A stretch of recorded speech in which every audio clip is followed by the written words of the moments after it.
weight of clouds so low they looked just out of reach, pressed down on Amira's shoulders. Bony fingers ran across her scalp, the touch of disembodied eyes rattling her spine. Inescapable weariness stalked closer each moment, flying over the wooded hills, forlorn and uncultivated heath opening like a tome, pages filled with miles of leathery shrubs. It would have been a breathtaking scene from this height, but every color was a muted and dismal gray, except swaths of bare earth blasted in manure brown by the flood. A splash of color in the distance caught her attention. What she assumed was the west. She saw clouds of bright-hued birds flocking around tufts of vegetation on a towering spire of rock. It seemed dreamy and idyllic, a world above the beleaguered kingdom. Despite her urgency, Amira longed to see it closer if just for a moment. The carpet banked in a wide arc. Warren gave a startled yelp, crumpling its edges in knotted hands as he fought to control himself. "Whatever's going on, make it stop," he begged. "I didn't tell it to do anything. Gods, I wish it wasn't tilting." The carpet twisted in its path, shaking loose a terrified cry from her passenger. But its path flattened out. They now soared straight at the rock spire. "Warn a fellow before doing that again," Warren said. "I'm not sure what I did. Hang on." "By the martyr," he choked. "Just be quiet." She stretched out her thoughts. A tingling sensation Amira hadn't noticed before surrounded the carpet, the enchantment that was infused into its weave. She touched it with her mind. The carpet wobbled drunkenly under them, eliciting a series of groans from Warren. Amira couldn't tell if she'd confused the carpet or if it was just disagreeing with her. She pressed her palms onto its spongy fibers, clearing her mind. Its flight continued toward the spire. Damn! She slammed a fist onto her knee. "What in the world are you doing?" "I'm telling the carpet, go back with my mind. Nothing's happening." "Go back where?" he asked. "You know, just back." "Try being more specific," he suggested. "Turn toward the heath." The carpet slowly rotated, returning to its former trajectory. "Thanks, Warren." "Please don't." He seemed about to vomit. "I can't believe that worked. What devil has gotten into me today?" His sanctimonious remorse was wearing on Amira's nerves, but she held her tongue. "With a little more time flying, I should be able to—" A huge yawn cut her short.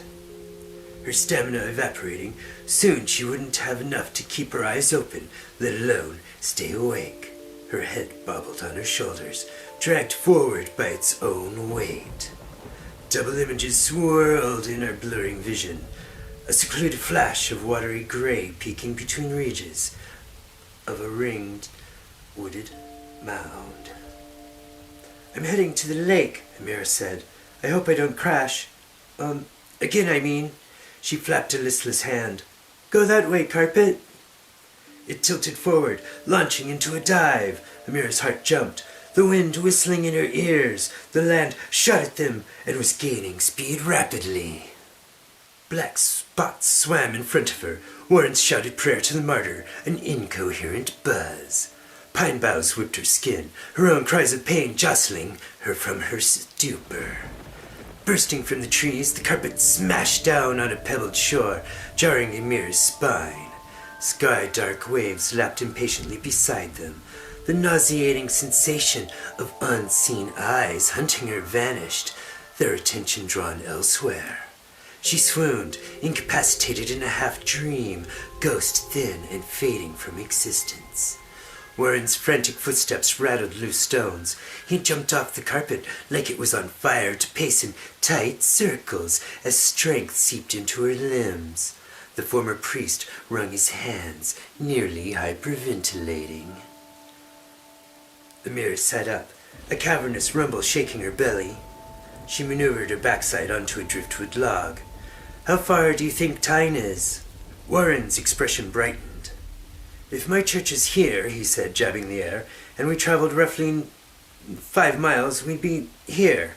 He jabbed the air again and nodded as if reading a map. This is Arrow Lake. Bergenwood is 150 miles away. Impressive. Warren really did love maps.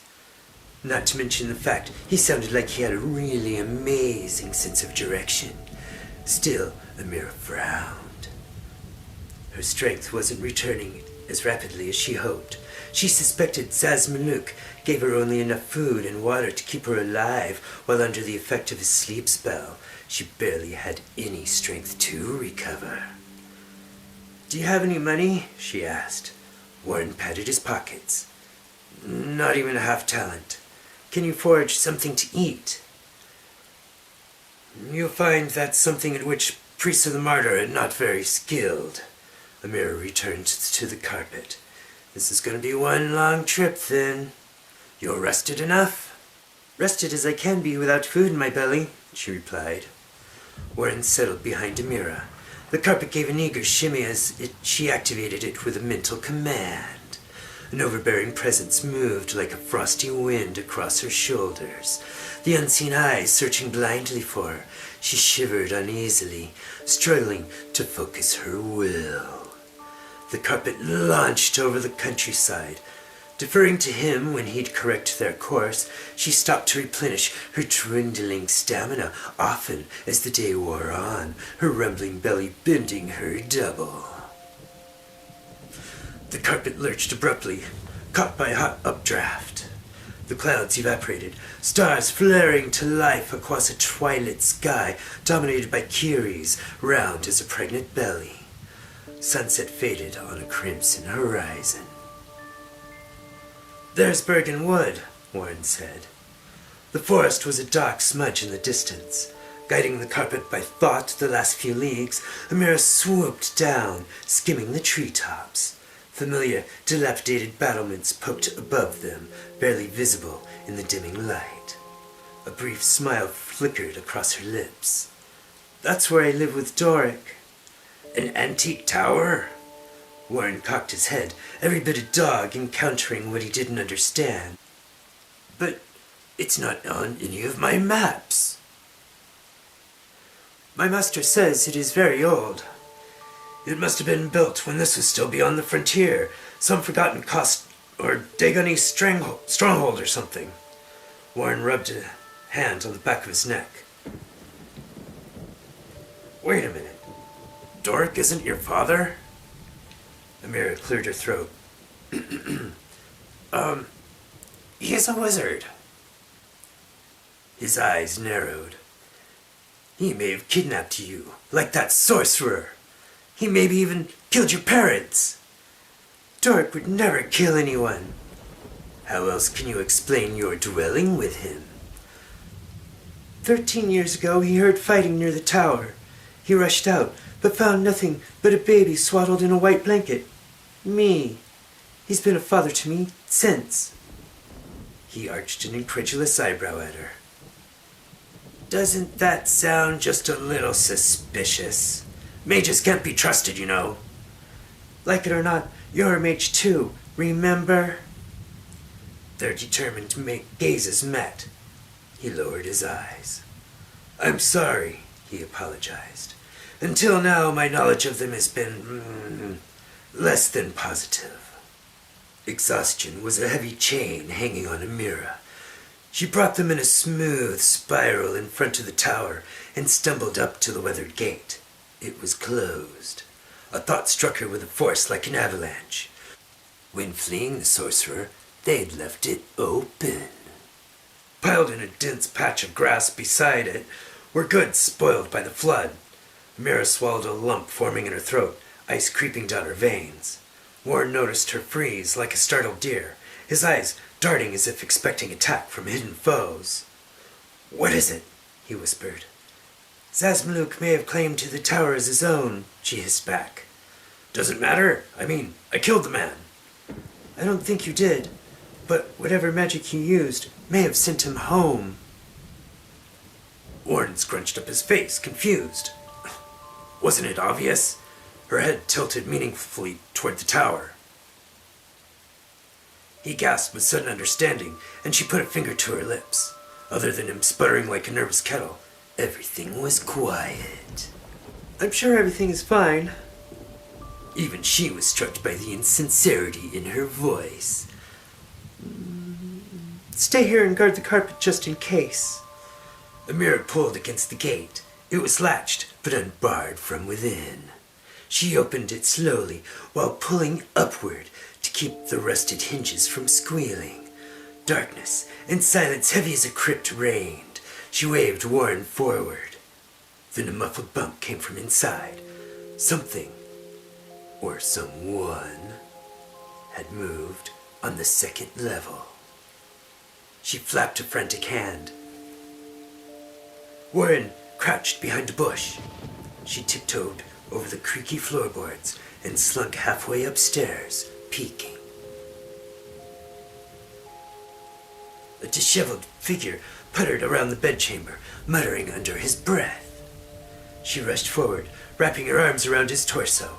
Spinning on his heels, he clutched her with withered fingers. "Doric!" she exclaimed. The wizard perused her features, as if convincing himself she was neither spirit nor dream. I'd exhausted every ounce of power at my disposal trying to locate you. I thought you were... He stammered, rheumy eyes turning red. I have a very long story to tell. Is that sorcerer pursuing you? Not that I know. Then we have plenty of time. Where in the world have you been, my dear? Yesterday morning I was about 50 leagues from here.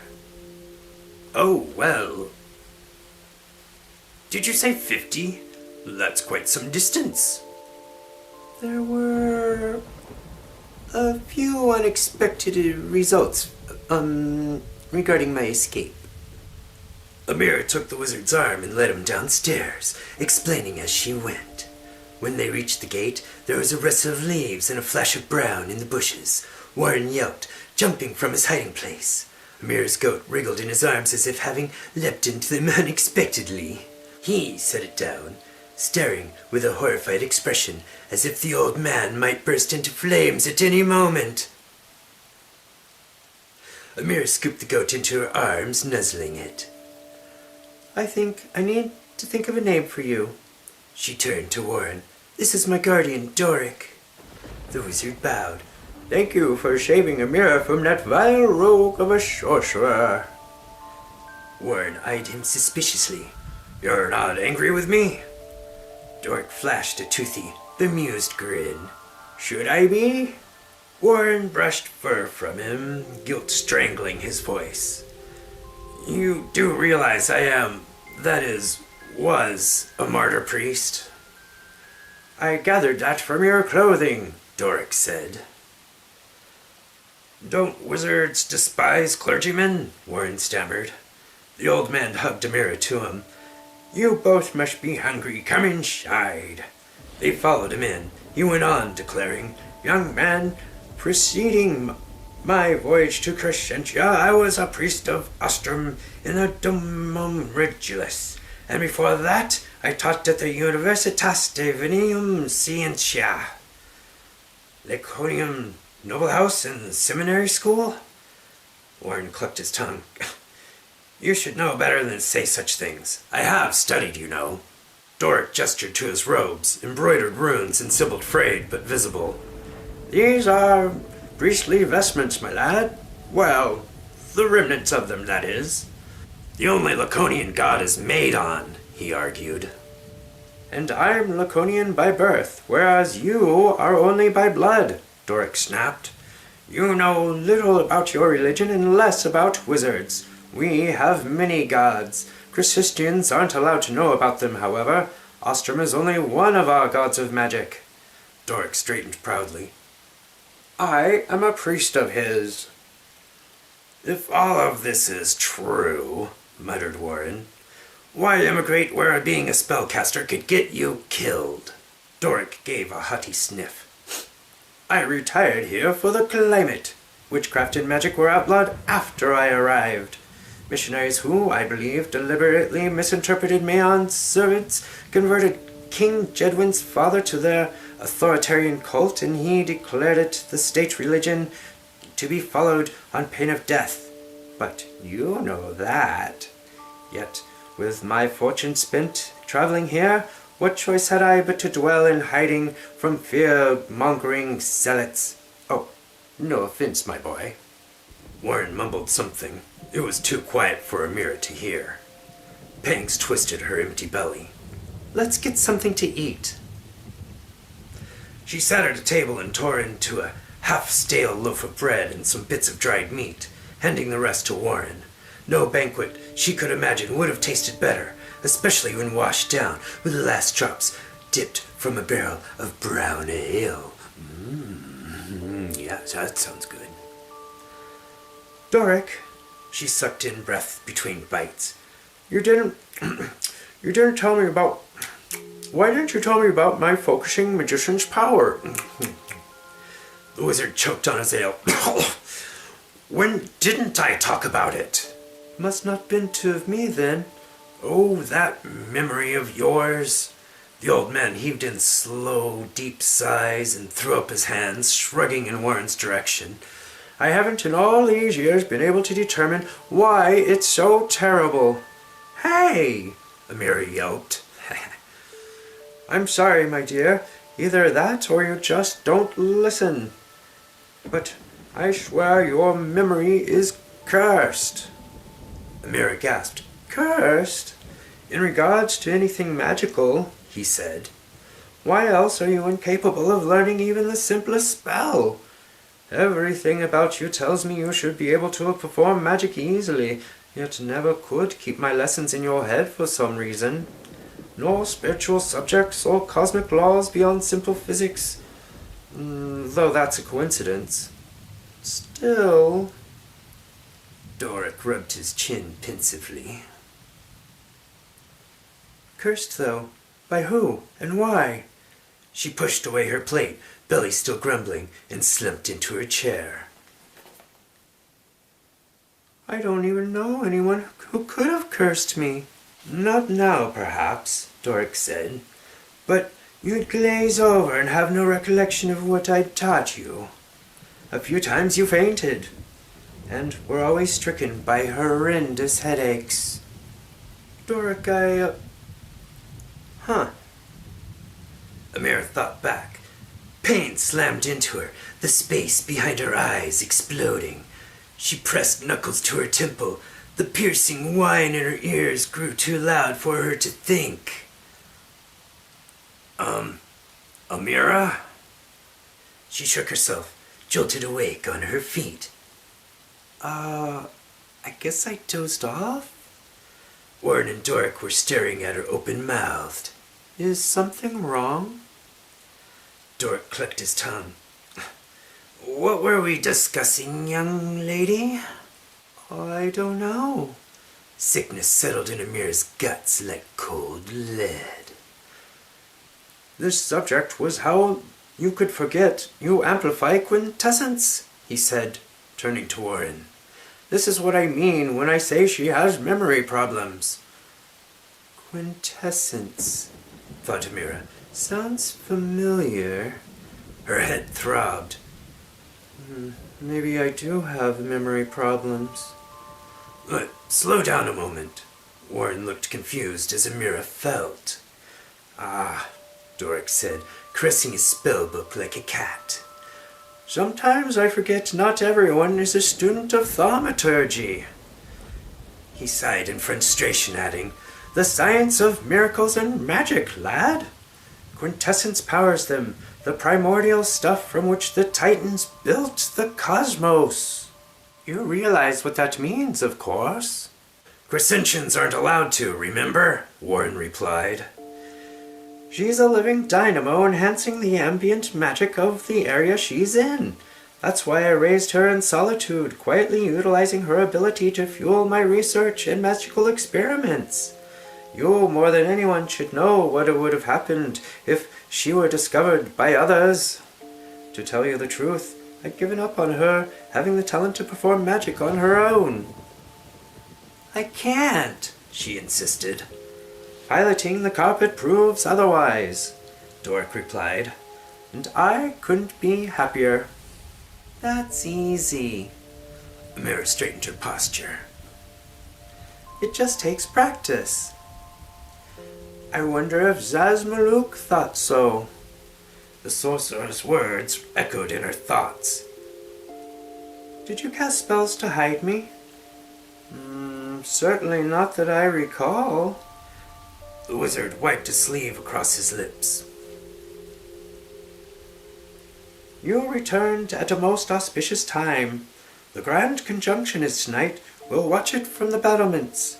It does only occur every 318 years, after all. I'm so weak, she said. I can hardly keep my eyes open. Doric nodded. I understand. The wizard hobbled upstairs. He gave Warren a blanket and a place by the hearth. Amira crawled within the comforting familiarity of her mattress and quilt. The touch of disembodied eyes brushed her like diseased fingers. Sweat dripped from her scalp. Heart thumping against her ribs, she avoided glancing into the shadows, lest something stared back. Exhausted hours crept by endlessly. Bottomless darkness enfolding her in its arms at last, she sank into deep, impenetrable slumber. Alright everybody, thanks for watching. Stay tuned and you might just see something good happen later. Yeah, I don't know what, but it might be something cool, so stay tuned. Haha. Alright, bye bye.